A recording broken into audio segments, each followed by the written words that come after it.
What is good, ladies and gentlemen? Welcome to another SK Wealth Academy podcast. So today I'm going to discuss the trials and tribulations of the common person and why our conception of what a common person is most likely spectacularly wrong. And I'm going to discuss this through the medium of entertainment of two novels, one I've written myself and another written by Tahar Ben-Jelloun, and through one film that was recently released on Netflix called The White Tiger. Now, in the blinding absence of light, which is the novel by Tahar Ben-Jelloun that I read, I think almost 10 years ago. So my memory of that book, although it left an indelible imprint on my memory as far as the details are probably a little blurred now. So when I tell you the summary, I'm actually going to go to an online summary somebody wrote of that book, like a book reviewer. But there was a quote in that book that said, "Indifference is not the absence, but a repudiation of all emotion." So think about how perfectly this quote fits many in today's society, which is even more astounding when I summarize what that book was about and the context of that quote. So how many of us were completely indifferent to Edward Snowden's revelations that the state being this conglomeration of Western nations along with Australia, were spying on our every move on the internet and everything we did on our smartphones, or actually what I like to call dumb phones. How many people today are still completely indifferent about Julian Assange's fate, who was wasting away and almost dead in the Belmarsh prison in the UK?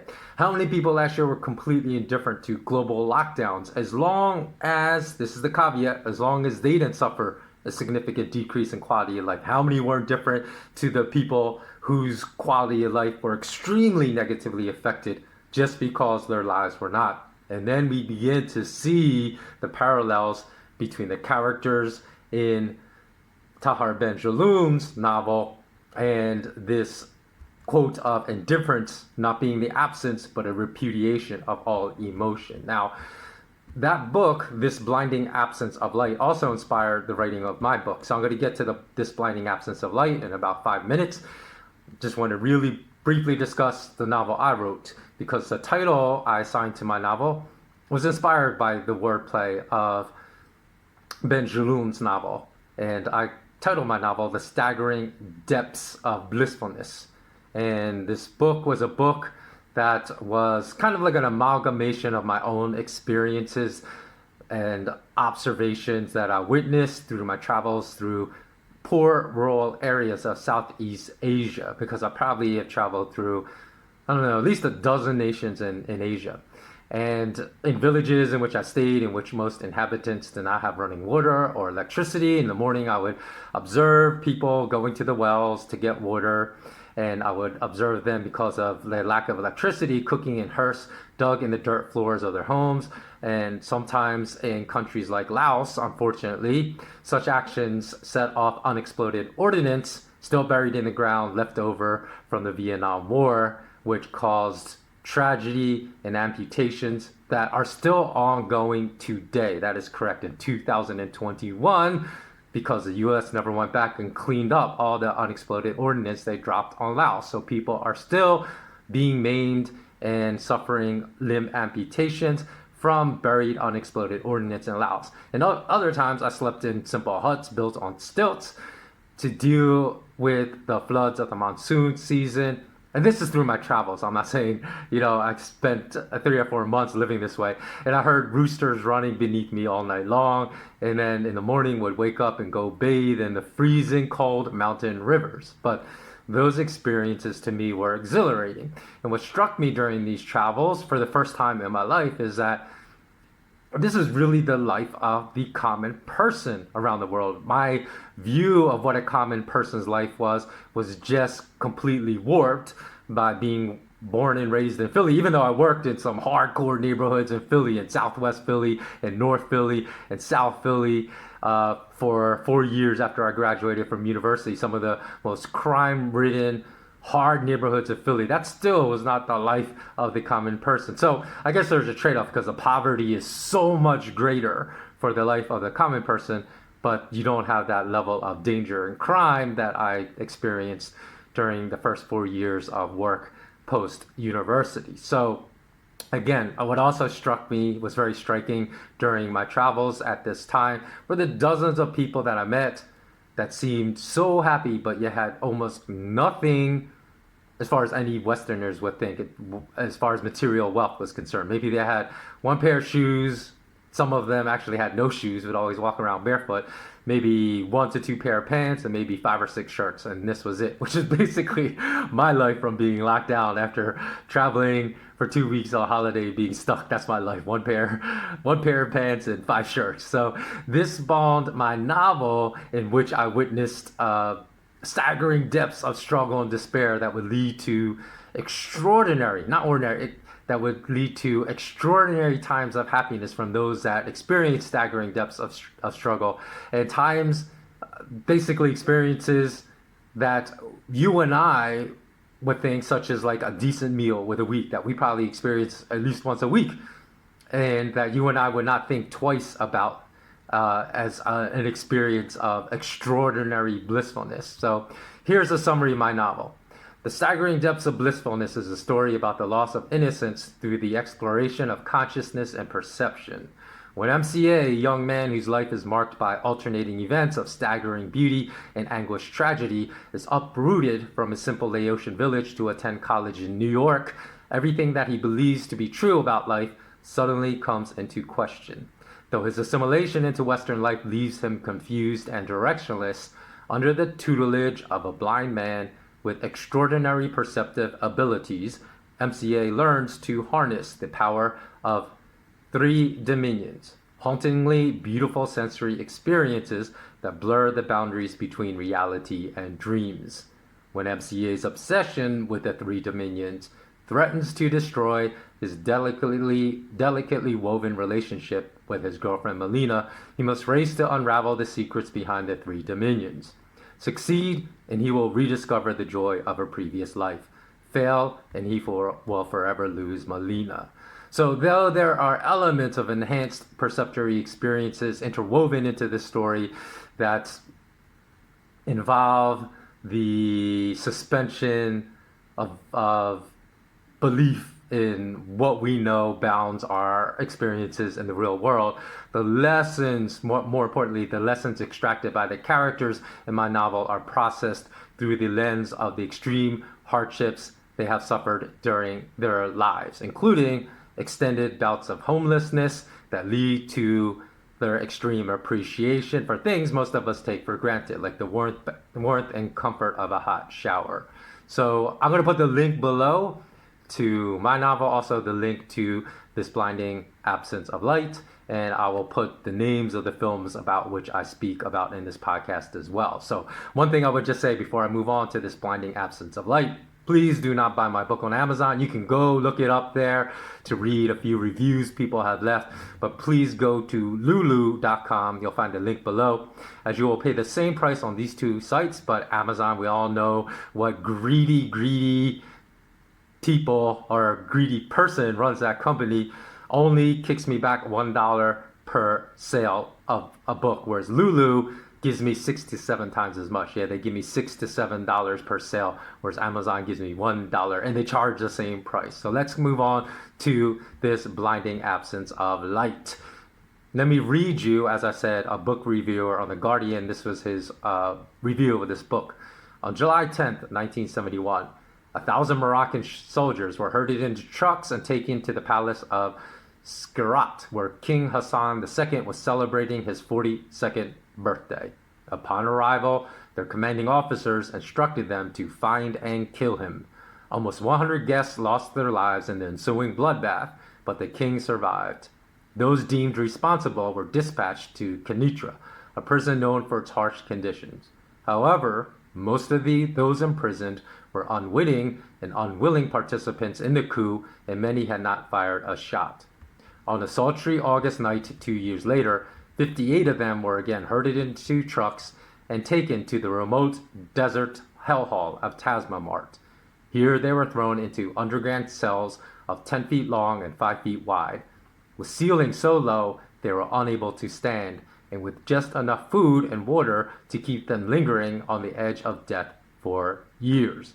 So before I continue reading this review, I also want to say I recall from reading the book that the cells were so small they could not even sit up comfortably. So they could not stand, but they could not even sit up. So they would probably have to like hunch over with their head down, where the ceiling of their underground lightless tomb existed. Okay, let me continue with the review. So he was saying, with ceilings so low, they were unable to stand with just enough food and water to keep them lingering on the edge of death for years. Each tomb had an air vent and a tiny hole in the floor that served as the lavatory. They were crawling with cockroaches and scorpions the men could hear but not see. And also let me add that in the book, it was mentioned that the guards often deliberately threw cockroaches and scorpions into their tomb-like cells to torture the prisoners. There was no medical attention, no exercise, and no light. The only time they were allowed out was to bury one of their friends. 13 years would pass before the outside world found out that Tasma Mart existed. It would take another 5 years of international campaigning to shut it down. There were only 28 survivors. By 1991, most had lost up to a foot in height. Survivors were warned not to talk to the Western press, but in Tahar Ben Jaloun, the authorities have an enemy more formidable than 1,000 foreign journalists. Novelist, essayist, critic, and poet, winner of the 1987 Prix Goncourt and the 1994 Prix Maghreb, Shalom was born in Fez in 1994 and emigrated to France in 1961. Now, that's the review, okay? One of the opening books of this line stated, quote, "For a long time, I searched for the black stone that cleanses the salt of death. When I say a long time, I think of a bottomless pit, a tunnel dug with my fingers, my teeth, and the stubborn hope of glimpsing, if only for a minute, one infinitely lingering minute, a ray of light, a spark that would imprint itself deep within my eye, that would stay protected in my entrails like a secret," end quote. So I knew when I read that opening passage in the book that this was going to be a special book. So I hope all of you will read it that are avid readers. And even if you're not an avid reader, but was just searching for another book to read. And I know actually that description from the book reviewer sounds like it's a non-fiction book. It is not. It's based upon that description was certainly a non-fiction event, but the book is fictional. It was just taken from accounts of prisoners subjected to this misery and torture by the King of Morocco. Okay, so let's move on to, and please stay tuned for my conclusion, because I have a very important conclusion about how we view the common person. So I watched this awesome movie called The White Tiger recently, which was very interesting because it explored a lot of the same social issues as did the Korean movie Parasite. Now, the Parasite, of course, won the Oscar in Hollywood for Best Movie that year. It's the first foreign film that won this American award. But in reality, I actually thought the Korean movie The Handmaiden was a much better movie than Parasite, although Parasite certainly was strong. And most people have never heard of The Handmaiden. But while I'm still on... Oh, one thing I want to say before moving on to White Tiger is that if you're still watching this on YouTube, versus listening to the audio file on Podbean, if you like the content of this video, please do comment, leave a comment, and also leave a like. Now, the only reason I say this is because if you feel like my message is something you want to spread to other people, that the YouTube algorithm works by pushing the visibility of videos that have a lot of likes and a lot of comments to the forefront. So if it doesn't have a lot of likes and a lot of comments, like both of those are necessary, the only people that will ever see or hear this video and podcast are you, the ones that are listening or are watching it right now. It will never be suggested to others. So you have to like or comment on the mediums in which you access this. Okay, so that's my quick public service announcement. Now, there's a twist in the film The White Tiger, but it's best viewed knowing nothing about it beforehand. So don't even watch the trailer. The only thing I will reveal, which doesn't ruin the twist or ruin the story anyway, so there's no need to shut it off. I'm not going to give away any spoilers. Is that it's truly interesting, the narrative, in that the protagonist, Ashok, and his wife, Pinky, this is a movie that takes place in India, interact with their servant, Balram. Okay, but due to the long history of resigning one's fate to the caste in which one is born in India, I mean, this is reality, right? There's a caste system. You're told from life you cannot escape the caste. So if you're born poor, you will die poor. If you're born middle class, you will die middle class. There is no upward mobility in India. Because both Ashok and Pinky's characters had lived in New York, with Pinky's backstory being one in which she had spent the majority of her life living in New York up until the point the film starts, they encourage Balram to stop thinking like a servant all the time, because they have some of that Western mentality and not that caste mentality of, if you're born and raised in India your entire life. And so it's really interesting because they always tell him, stop thinking just like a servant, you can be more. But yet, due to behavior at times that both Pinky and Ashok find appalling, and it's basically behavior based upon things he does not understand, because nobody taught him in the poor rural village that such behavior is inappropriate, that Pinky and Ashok also severely scold Balram, and even though he acts out of ignorance, not out of malice. And instead, they don't show him compassion. So we see this duality, right, of the upper class that encourage people that have resigned their fate to the Indian caste system to not think like someone that belongs in that caste, but yet will scold them quite harshly and severely when they act ignorantly out of the type of life that they have lived up to, to that point. And I actually witnessed that same behavior in some modern cities in China, like in Shanghai. And we're not for Chinese people everywhere. It's not as homogeneous as, say, most Japanese cities are. China isn't, because there's tons of foreigners living in Shanghai. And it is, however, modern enough, at least on the modern side, because Shanghai is a city that's split into the modern side, and then there's the old city on the other side of the river. And so as long as you're on the modern side, it could pass for any other Western modern city as far as appearance is concerned.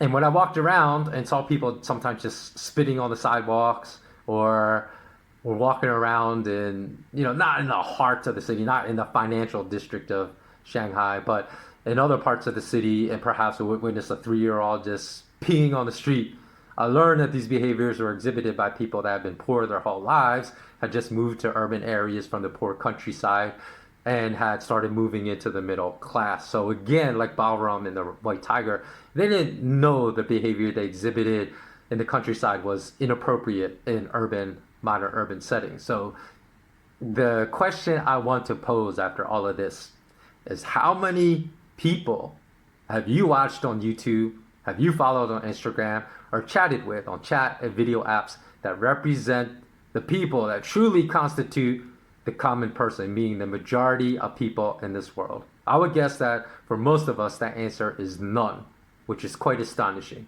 Because less than 10 years ago, there was a World Bank economist, Branko Milanovic, and he stated that according to estimates from global economic statistics that have been collected at that time about all global incomes of people all around the world, that if you earn $34,000, so that means a couple, $68,000, or if you're single, $34,000.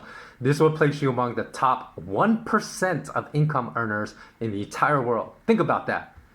If you're a couple or a married couple, or just a couple living together, and you earn combined more than, say, $70,000, that puts you in the top 1% of income earners in the entire world.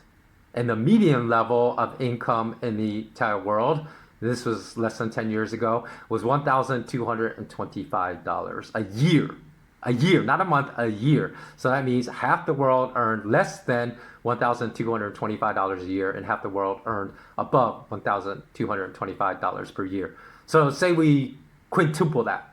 We say it's like $5,000, roughly $6,000 a year, right? That's quintuple the $1,225 mark a year, roughly a little more than $6,000 a year. So if you don't know anyone or have never interacted with anyone earning less than $6,000 a year, you probably have never interacted in your entire life with what is truly the common person in this world. So I would say it's time to give a prayer of thanks for our situations today financially, despite how poor 2020 was for us, and despite how poor this year may be going for many of us. And secondly, when we watch smaller media that does not have huge audiences, or smaller YouTubers, or smaller anything, any person on any social media platform, and we think we're watching the common person that depicts the life of a common person, we most likely are not. Because most of us would watch The White Tiger, and although it's a fictional movie, we would think the life of Balram is the life of a person living in extreme poverty, instead of the much more accurate interpretation. No, this is really a depiction of the life of a common person in this world when we take the whole world as our perspective. Most of us would watch that Korean film Parasite and again think, oh, that family that represents the underclass in this movie is a family that's super poor, versus, this is just the life of a common family in this world. And then if you read my novel or plan to read my novel, The Staggering Depths of Blissfulness, you most likely will think of my character, Josefina, that weeps at new experiences in her life that bring her unbridled joy that most of us for sure take for granted. We will again likely think, I never in my life will ever encounter or talk to a person like that. And when we say that, we are literally saying, I will never have a discussion or an extended time spent with a common person in my entire life.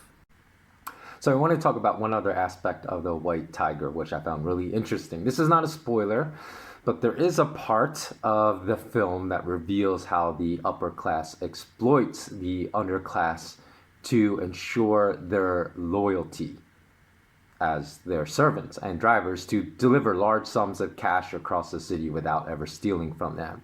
Now, I found this really interesting because I could relate to this in real life, because I've witnessed in the international account sections of banks in some big cities in Southeast Asia, people considered to be the underclass, obviously from how they were dressed, taking possession of large sums of cash that might be the equivalent of, and actually may even be more than the equivalent of 3 or 4 years of wages for these servants. And they walked out with this cash in a small duffel bag. Now, out of curiosity, sometimes if I left at the same time as these servants taking possession of large sums of cash, I observed them outside because I was curious to see if their master was waiting in the car.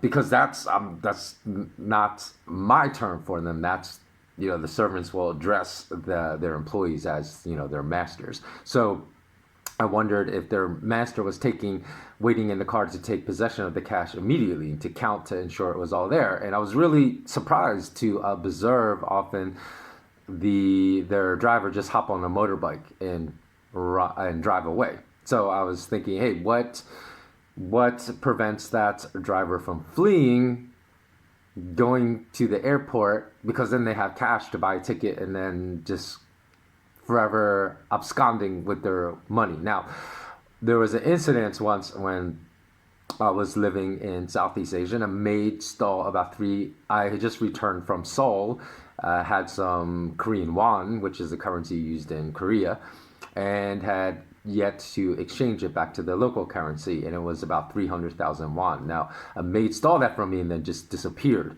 So I knew why she did that, because it was a large sum of money to her, and in the nation I was in, 300,000 won would have been like, if it was the same amount of money represented by the currency in that nation, 300,000, right, of whatever the domestic currency would have represented to her over like a year's salary or something like that, equivalent of that. Because it was, I wasn't paying the maid, it was the service department I was living in, but I found out how much they paid the maid, for cleaning services in that service department. And so the thing is that back at that time, because this was many years ago, 1,000 won was only worth $1. I think it's even worth less now. It's only worth about 90 cents. And this hasn't been necessarily, because a lot of people don't understand the currency devaluation game. It doesn't mean the US dollar is the strongest. It's a strong currency. All it means is that all currencies are falling, right? The US dollar has fallen a tremendous amount of time since this incident in purchasing power, but it only means the Korean won is falling at a faster rate, right? So the Korean won has devalued at a faster rate than the US dollar, so that's why today it's only worth about 90 cents in that conversion and not a full US dollar. So again, since 1,000 won was only worth about $1 back then, 300,000 won was only worth $300. Now, the maid obviously thought it was worth like, I think at that time about 300,000 won would have been about $9,000 or $10,000, the equivalent of 300,000 in that domestic currency. So I believe that she thought it was 9,000 or 10,000, and that's why she stole it, because it wasn't worth losing her job and never being able to be employed in that city, probably having to leave that city right away just to steal $300. But it would have been worth it if it was, $9,000 or $10,000. Now, for those of you that are interested in finance, there is an analogous situation, right, to this conflict between the upper class and the underbelly, right, the underclass, and those people that live in the margins that we really don't notice on a day-to-day basis. And the Redditor execution of like the GameStop and AMC short squeeze strategy informed me of how uninformed and naive people are about how finance actually works, because the Redditors fancy themselves to be the driver from the Korean film Parasite, Ballroom from The White Tiger, or the Syrian refugee Zayn from Capernaum, rising up from the ashes of the underclass to win, right? As they even said so themselves. The Redditors even said they wanted to punish the criminal hedge funds. They wanted to, in this case, the common people to win. But as I explained, the common person is not them. The common person would be like Balram, Zayn, the driver in Parasite, Josefina from my novel.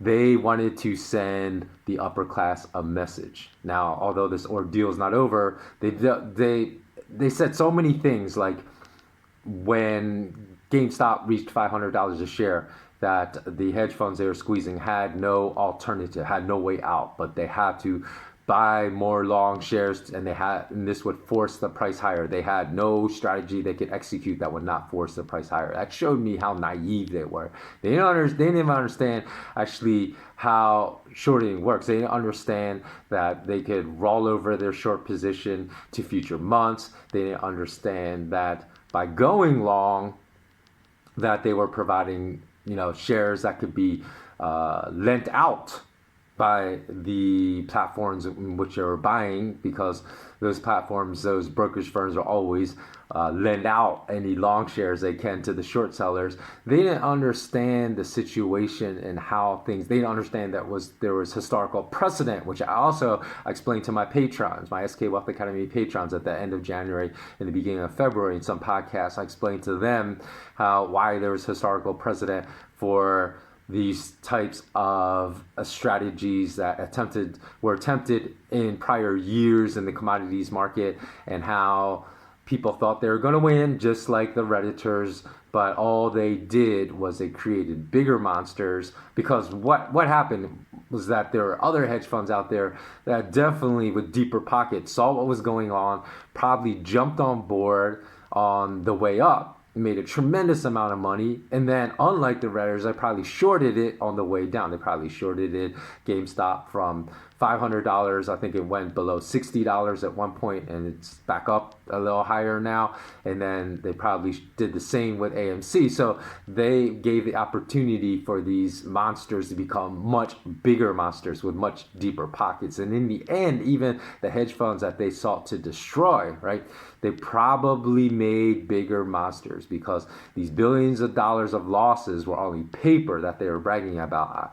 And I'm pretty sure that in the end, that these hedge funds are going to recoup all those paper losses because they could have been stacking shorts on the way up, understanding that they're eventually going to be able to drive prices down. So if they're shorting, if they stacked more shorts at $400 a share for GameStop, $500, did the same at the peak of the AMC short squeeze, they are going to have much deeper pockets on when this is all said and done. So I just wanted to discuss that situation, how it also was very analogous to the clash that was presented in these films. Those of you that have been watching my recent videos, you know I've spoken about the dark-hearted nature of many people in power today, whether in politics, in banking, in the tech world, those that are progressing down the road of censorship and want to shut those of us that are speaking truth and silence us. Unfortunately, when they want to deprive us of owning anything by the year 2030, as the founder of the World Economic Forum, Klaus Schwab, has publicly stated, he's such a misguided soul that he sees nothing wrong with this comment. In fact, he believes he's saying the right thing. He believes that moving the world into two classes, one that is uber wealthy and one that owns nothing. He believes in his heart of hearts that is the right thing to do, because only the uber wealthy should dictate how this world runs and no one else should have a say. So the importance of this video, when I speak of this blinding absence of light, because we are moving toward a world of greater imbalance, right? Where those that hold positions of authority to exercise power over us are not good people. But what that means, instead of us losing hope, by, if you go read This Blinding Absence of Light, you go read my novel, if you go watch White Tiger, you'll understand that in this world, we live in a world of yin and yang, that when there is great imbalance, however, even though we just see it in the power, that does not mean that goodness has been extinguished. That all that means is that they must be balanced by great light, and that great light exists. There are people within their souls whom great light shines. So we need to find those people. We need to unify with those people. We need to make community, a strong community with those type of people, because they exist. So if anyone watching this has undergone great suffering, that's not necessarily bad, because great suffering is capable of producing boundless quantities of blissfulness, as long as we harness our suffering and channel it not into hatred, but into positive outlets. Okay, so please subscribe to my newsletter if you've not yet done so, because when I finally get banned from the most popular social media platforms, which I totally expect, if you subscribe to my newsletter, you can always stay in touch with me.